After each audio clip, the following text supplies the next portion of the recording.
Dan realiti hari ini orang Islam ramai. Kenapa dalam hadis ni Nabi sebut Islam akan kembali sedikit? Bukankah sekarang ni dah berada di penghujung zaman, di akhir zaman? Ya, kita dah berada di penghujung. Nabi sebut di penghujung usia zaman, usia alam ini, Islam akan kembali sedikit. Apa yang dimaksudkan oleh Rasulullah sallallahu alaihi wasallam? Maka kata para ulama, tak ada percanggahan makna di antara dua hadis tersebut. Nabi sebut hadis yang pertama, orang Islam akan ramai, ya, dikerumuni dan dizalimi serta dibuli oleh orang-orang lain sedunia, ya, yang tu pun terjadi.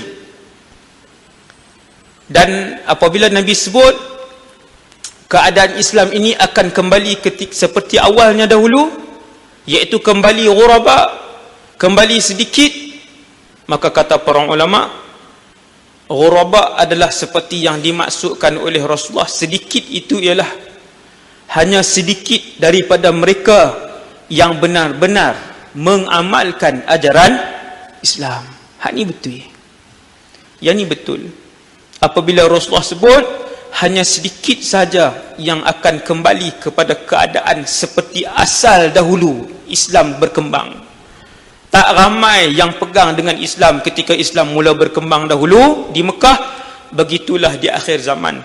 Tak ramai di kalangan orang Islam yang berpegang betul-betul dengan ajaran Islam. Yang ni kita tengok yang dimaksudkan oleh hadis tersebut. Bila sahabat tanya, ya Rasulullah, manil ghuraba? Bila Nabi kata bertuahlah, tuan-tuan tengok terjemahan, maka bertuahlah orang-orang yang asing, yang sedikit ni. Maka sahabat tanya, dalam hadis lain juga sahih, manil ghuraba?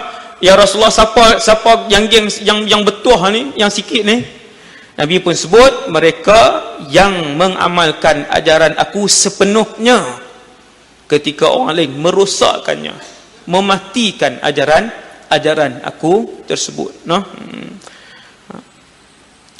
Saya pun dalam perancangan, saya dah mula karang dah sikit, 25 sunnah Nabi yang dibunuh di masjid Malaysia. Kan, sunnah-sunnah Nabi yang dibunuh, kan. Tuan-tuan pusing berjalan, saya sampai ke Johor, Pahang, Terengganu, duk pusing merata, kan. Sampai masjid saya perhati tengok wirid yang Nabi ajak, tuan-tuan. Satu Malaysia ni, tuan-tuan, antara yang paling lengkap buat wirid tu ikut sunnah, Matin ni nombor satu. Hak lain pilah, masjid negeri ke, masjid negara ke, termasuk masjid negara yang saya duduk ceramah beberapa kali dah, kan. Dia ubah habis hak Nabi ajak tu. Apa dia? Habis apa nama ni, semayang, dia istighfar, lepas tu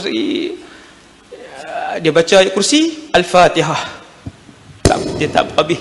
Satu Malaysia macam tu, kan. Satu Malaysia macam tu.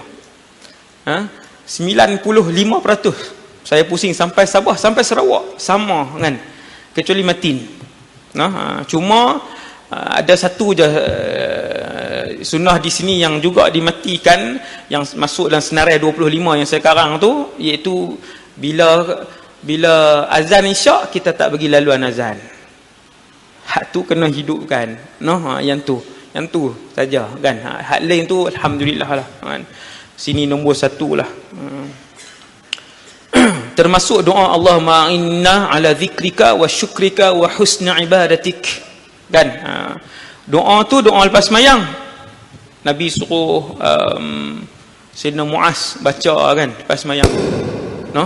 Daripada 100 masjid, 99 tak buat doa tu, kecuali Matin, kan. Matin saja. Allahumma inna ala zikrika wa syukrika wa husna ibadatik, doa selepas bagi salam, kan. Dibunuh oleh 99% masjid di Malaysia ni. Ni yang Nabi sebut ni. Yang tu baru satu sudut, tuan-tuan.